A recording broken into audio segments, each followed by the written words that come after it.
Welcome to the Adams Angle, honey. Woo. Welcome. Hi, everybody. Yes, season 5. This is episode 2. We are welcoming you guys back. We appreciate each and every one of you for taking time out to listen to our podcast. We're very excited that you chose to listen to our podcast. You could be anywhere else in the world, but you're right here with us. Listen. Yes. Doing whatever you're doing. I mean, at work or in your car or wherever you are. We just thank you. We appreciate you. Honey, my beautiful wife is here. Hey now. Oh, in our Atlanta studios. Honey, it is Hey wonderful. now. All right now. No, I'm blessed, y'all. I got a good thing. You know Come that, on, right? somebody. Oh, my You God. at church? Yes. Come on, somebody. Come on, somebody. Come on, somebody. All right, somebody. All right, well, honey, what's our topic today? Let's go right into it. Get into it. Today we are talking about crunchy season. Crunchy season. Crunchy season. Crunchy season. Is What's it the season or is it the relationship? Is it the season, meaning the season that the couple may be in, or is it the relationship? Am I saying that right? You're saying it right. The season, or what? The relationship. The relationship itself. Oh, well, honey, I think it's going to help somebody today. I hope so. I hope so, too. I hope so. Yeah, we That's pray. Kyla's word, our daughter. I hope so. Hope so. I like that. Well, listen, guys, it's very, very important that you guys understand that marriage is work. It's more than just a fairy tale. The big day, you have 300 or 400 people at your wedding and all that glitz and glamour. But we like to dove right into the practical issues and concerns that are in our marriage. And we're not just trying to be, like I said, we're not judgmental, we're not trying to be overly preachy about it, but we want to talk and have dialogue. So, honey, pitching it over to you, where are you coming from and what are your thoughts overall about this crunch or this season or what have you? Crunchy season. Crunchy season. So first of all, we have to tell the people for those that might not know, what do we mean when we say crunchy? Right. So that's just kind of a word that we've adopted, and others have as well. But that's a word that we've adopted when things are a little not quite flowing as they should. Sometimes, and then like sometimes people, they may, like we say, you may feel crunchy. You're not mad or upset per se, but you're not happy. Not happy. You just kind of edgy, maybe. Just a little crunchy. A little crunchy. Your words might come a little quick, you know. The short words. Yeah, short. You used to have those loving. Yeah, now you kind of real sharp. Your words are sharp. Nope. Yes. Yes. No. Yeah. What? We all know what short is, right? Right. So we talk about crunchy season, and we say, is it the season or is it the relationship? Because sometimes it could just be where somebody, you just might not be having the best day. Gotcha. It may just, we all have those days, you know, and sometimes you're just not feeling it. Yeah. For whatever reason, you know, reason. It could be work, it could be home, it could be school, it could be family, it could be friends, it could be whatever. And maybe your health, you're not feeling well health-wise, or whatever the reason might be. Yes. And it may cause you to not quite be your loving, adorable, beautiful self. Which makes you come across as crunchy. Right. Okay, I got you. There you go. We learned a new word last week in class. I think it was the week before last. What was that? It's like, the word was like neutral. Neutral, yes. Remember that was, I think that was we talked about deposits. So sometimes you're emotional to be deposits. neutral. You're not mean, but you're also not being extra nice.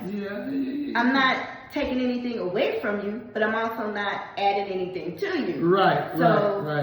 We have those times as well. And like you said in our class that we attend at our church, we go to a marriage class at our church, and the word came across as neutral. neutral. A neutral place. I'm not hurting you, but I'm also not helping you. Yeah, I see you struggling with the baby, the kid. Yeah. I'm not going to add anything I'm to not it. going to add aggravation, but I'm also not lightening your load. Oh, that's good. So there's that. Oh, okay, so I hope y'all got the definition. Okay, but you being neutral may cause the other person to become what? Crunchy. Yeah, because they see that you could help them. You see me struggling You with see these me bags. struggling. Yeah, why would You know yeah. I had a long day as well. You know my feet hurt. You know I'm tired. But you're not just going to Right. So watch now this. I'm in my feelings and I'm feeling some type of way because you're not being as helpful as I feel you probably should be, which may cause me to become crunchy. So the question then becomes, is it just for that situation or those situations? Come on. Or is it the relationship itself Could be going that's through. crunchy, that needs some fine tuning? Some tuning. So that's what we mean when we say, is it a season or is it the relationship? Right. Is it just for that moment, something that you're dealing with, or is it the relationship in general that needs some fixing up? The relationship can be stale. Can be a stale. It can be It stale. can be stagnant. It can. It's mundane, the same old thing that's going on over day in, day out. No excitement. No spice. No spice. I like that. No spice. So when it's like that, then the other things that are outside the relationship seems more attractive. Be it a new car, a new relationship, a coworker, whatever comes in your path that may give you a little more spark, then you tune in over there. Because where you're at home, it's more like mono. Right, monotone. Yeah. It's just kind of bland. Yeah. Kind of like chicken with no seasoning. Just kind of. Oh. It's still chicken though, right? I don't know. The jury is out. The jury's out. It's chicken, but it ain't got that taste. It ain't got that. Come on now. So sometimes your relationship don't have that. It's Yes. And we're on this quest. Yeah. So I'm talking to you men out there. Y'all stop all that quest. I'm getting in y'all grill. Here it comes, y'all. Everything walk by you with every skirt. Come on, somebody. Not the skirt. You skirts and everything, Cause you, and then your sisters at home, you got that moo-moo. Oh no. Yeah, you got that moo-moo. Sit back. Oh, okay, let me sit back. I got out of control. Y'all forgive me. But y'all know what I'm trying to say. Yeah, okay, bring it in. Okay. So what we want to do is talk to that. Okay. Why he go there with the moo-moo though? I don't know. Why'd I go there with these guys looking at these skirts? I don't know. Because you wanted to talk to the men. I was talking to the men. They're the first ones to jump out most of the time. But we got some sisters out here now. Or we gonna talk about the moo-moo. What about it? Well, no, nothing about it. I'm just saying the unattractiveness. What I'm saying is, we all but sometimes give, and no excuses for your actions, guys, and women. Anybody go outside of what they have, the holy matrimony, okay? But I'm talking to the attractiveness, how things we can. So we say light really shines in darkness the brightest. Okay. Shiny things. Yeah, if it's dark all around, bland. Okay. A little light. So if it's crunchy, at home, you're saying that out there it looks a little bit more attractive. Yeah, that's psychologically, that's what we're finding out from the human perspective. Okay. You're in blandness, or what you deem bland. The person can be minding their business, doing what they know to do right. Okay. But to you, it's not all of that. And then you see some little car, a little toy, a little glimmer or something, and then you looking out. So my question then becomes, what does one do about that? Well, to prevent it? To prevent or post, to after the right, to deal with it even in the middle of it, right? Yeah, while it's happening. How do you come out of it? Well, how do you prevent it? And if you're in it, how do you come out of the crunchiness? Well, the thing is to first admit and address the fact that we are here. I can't be here and you're not here. We're one unit as a couple. Okay. In a relationship. I can't be great and then you know what I'm saying? And not know it. Okay. Does that make sense? Okay. So what I'm saying is we both got to acknowledge the fact this is where we are.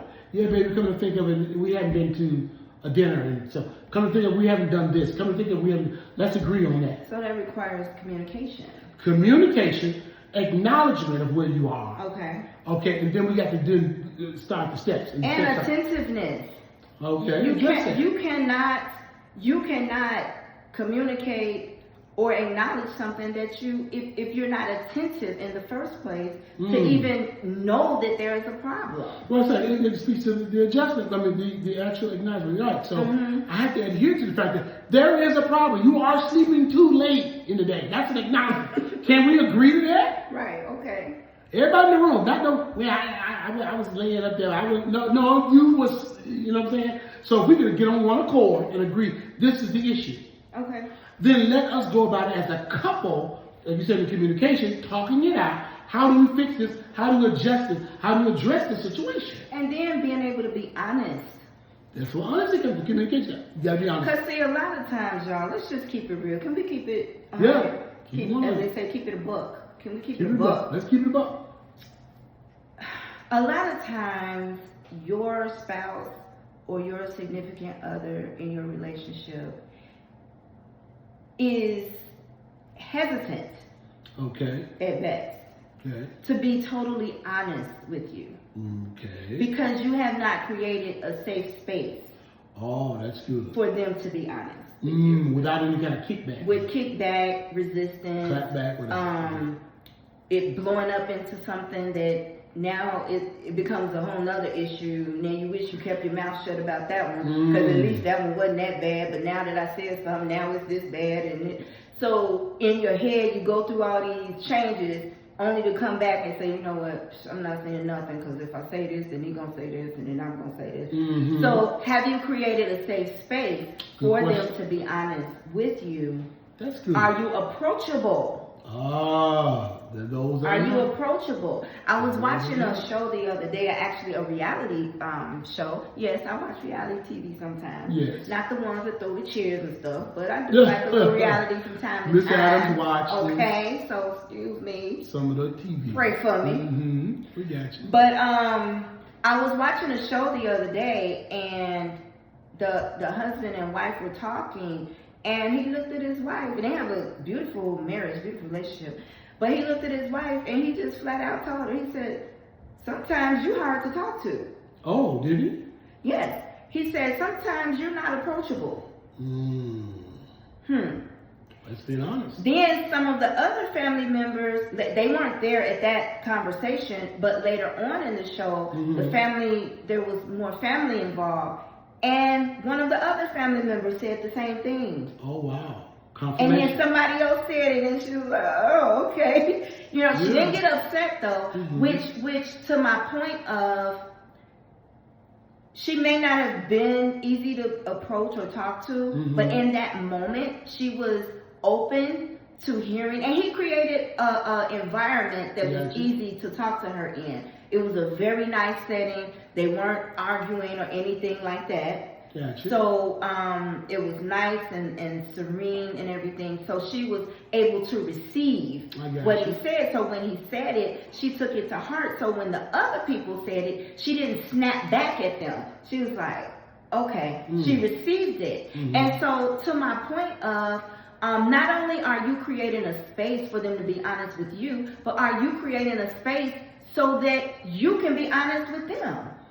That's key. Don't use the times of intense fellowship when y'all butting heads to make that all gloves off. Now everything you ever wanted to say, every truth you ever wanted to tell, because it's not gonna come out properly because you're crunchy, you're upset, you're not right, you're in your feelings, and so now you're saying it to be spiteful or hurtful versus saying it to be helpful.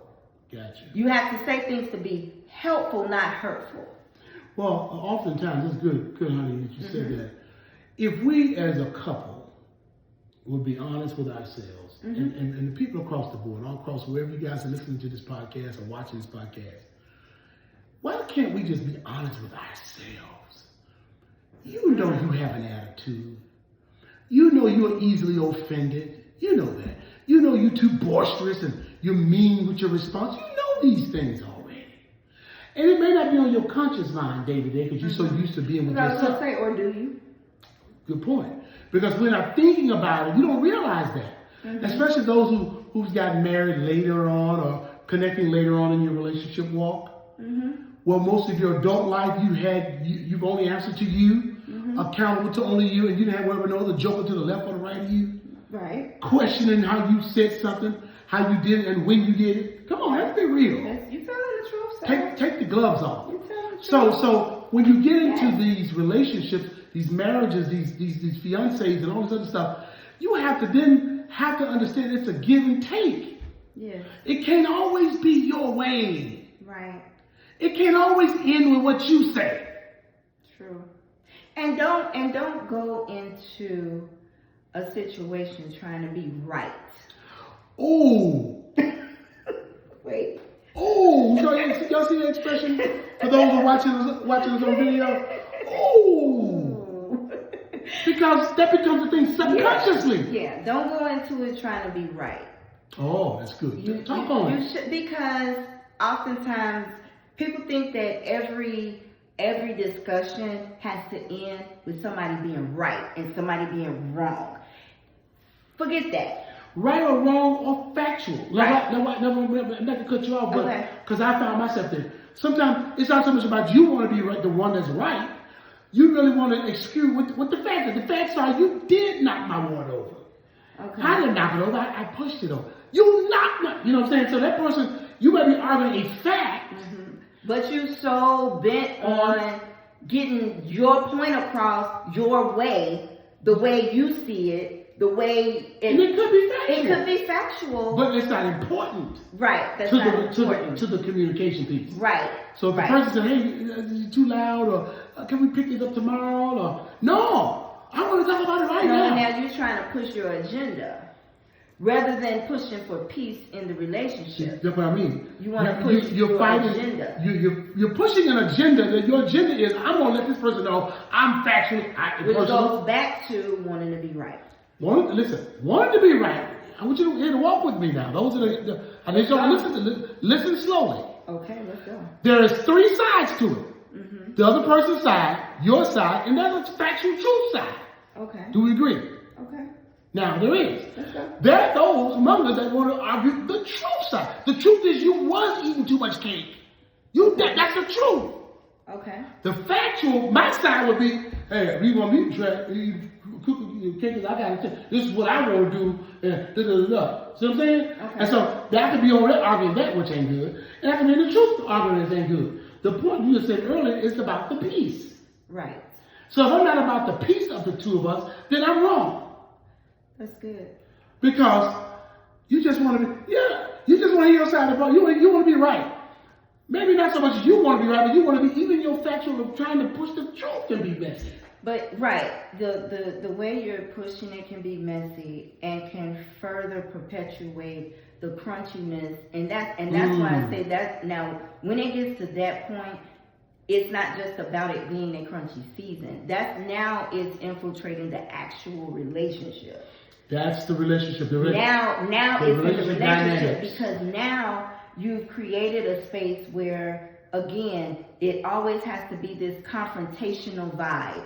It always has to be a you're right, I'm wrong, or I'm right, you're wrong type of vibe. Yeah. Here's the facts, and now you feel like instead of talking with your spouse, you feel like you're going to court every day. Yeah. Yeah. And nobody wants to feel that way. Nobody wants to live that way. And so that's like what you said. That's when other things or other people or any other thing becomes more attractive to you. And we're not just talking about other relationships, but you can be so tired of dealing with that situation that you get so much into TV. Now you just Yeah. want to watch TV all the The time. board game looks exciting right now. You just want to don't bother me, my show on. Don't talk to me. I'm gonna talk to a neighbor. Right, or going out with your friends all the time, or anything. You just turn your eating too much, Oh, whatever come the on. case Deal might with be. it. Because Deal with it. oftentimes we think that looking outside always means getting into another relationship. It's so much bigger than that. Oh, yeah. That's, to me, that's the ultimate, and that's when you got to the worst of the worst. But there's so many other things that we put in place of what should be a healthy relationship. And so we look to other things, other people, other projects. Some people get so into work, become workaholics. Some people drink too much and all sorts of things to just forget about the problems that they're having with their spouse, forget about the crunchiness, forget about, I'd rather do this and deal with it. They get more into the children. They spend extra time with the kids and put the kids before you all the time because at least the kids won't push back and things like that. And now the more you put these things in between you, the further and further and further and further apart the two of you become. So now you have to find a way to bridge that gap. You have to find a way to say, hey, I love you, you love me, let's figure this thing out. And sometimes you may need help with that. Yeah. Counseling is not a bad thing. It's not a bad thing. And don't just save it for the bad times either. Good. You don't wait to get an oil change till your engine blow up. That's good. Y'all hear that, folks? Yeah, you have That's to. good. That's called maintenance. Talk to people. Have accountability partners. Other trusted couples, people that have solid marriages that you trust. Not that you're running and telling all your business, but sometimes you do need other people that you can sit down with in a safe space that's not going to take sides, that's not going. You need people that's going to be fair, that's going to sit down with the two of you and say, hey, let's talk it out. Because sometimes when you say things out loud and you hear it out loud, even in the presence of other people or somebody else can give you their feedback, it sounds differently and you get a better perspective of it. And it helps you see you. Sometimes you need to see yourself. Oh, that's so good. You need to see yourself. Stop always looking at them and what they're doing. Yeah, and what if are you he doing? would just do this, and if he would just do that, and if she would do this, and if she, forget that. What are you doing? What are you doing in this relationship? Because you're responsible for you. And you know what, honey? You're touching some good, really good points tonight. Today. You're touching on some points here because what needs to happen is if we have to take the accountability within ourselves. A relationship, a couple relationship, doesn't 100% belong to me. Right. It doesn't 100% belong to you. It's ours. So you got to treat it like it's ours equally. I don't get to sway it one way and all this other stuff. Right. It can't all work for you. Stop being self-serving. That's a surefire way to enter into a crunchy season when you become self-serving. Self-serving. I don't care. I don't matter. I don't want this. I don't eat ice cream on Wednesday. I mean, who cares? I don't play music after I get off work. Okay, well, your spouse or your partner want to play music today. Right. They want to dance with you. So let's thank God that we come together, work together, try to make it better because there are benefits, you all, contrary to popular belief that the world is going right now. Everybody just want to do a little something, and then when it ain't cool, we ready to jump out the pot. There's no tenacity. Nobody want to hang in there. We just want to, when it ain't right, I'm gone. I'm gone to, whatever. It feel good today. Listen. Stop moving around. There are benefits, a lot of good benefits. You ever heard that term, 2 heads is better than one? Oh, it's a lot of things. We're going on. We'll get that on the next. Yeah, we'll get to that. Next podcast, right? Thank y'all for joining us, y'all, on the Adams Angle today. We just love it. We appreciate. Don't y'all enjoy this? If y'all enjoy that, I mean, my goodness, y'all let us know about it. How to talk to the people. Yes. You can contact us, theadamsangle@yahoo.com. Email us questions, comments, show ideas, topics, things like that. Yes. We would love to hear from you. Even if you just send us an email and say, hey, we're listening, okay? We love things like that. Also, follow us on Facebook and Instagram, The Adams Angle, on both platforms. Go ahead and like our page, follow us. There's a lot of good content and even encouragement for relationships as well and families. So go ahead and follow us.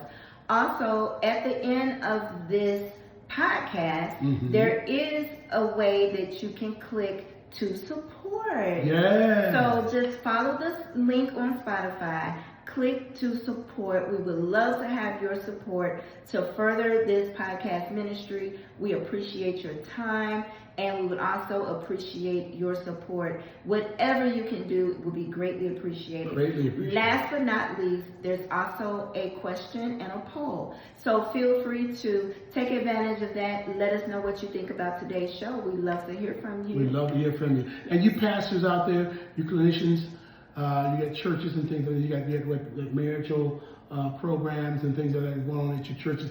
We are more than welcome, more than happy to attend. Absolutely. Reach out to us and invite us.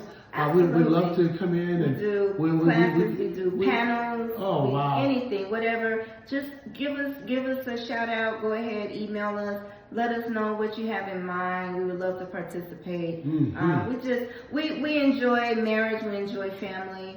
And anything we could say or do to even bring our point of view, we would love to do that. Which is deeply rooted in our God. Absolutely. We are believers for sure. We're believers for sure. Yes. But again, it's no judgment zone. We just love each and every one of y'all. We thank y'all for joining us on the Adams Angle. And we're just enjoying all of the support we've been getting, and people are just really tuning in and watching what we got going on. Y'all follow our social media. Okay, we're doing some other things, y'all. God is good and good all the time, okay? But let's get there. Honey, you had a wonderful topic today. That was really good. Thank you, babe. You touched on some real good topics. So until next time, we'll see y'all right back here on the Adams Angle.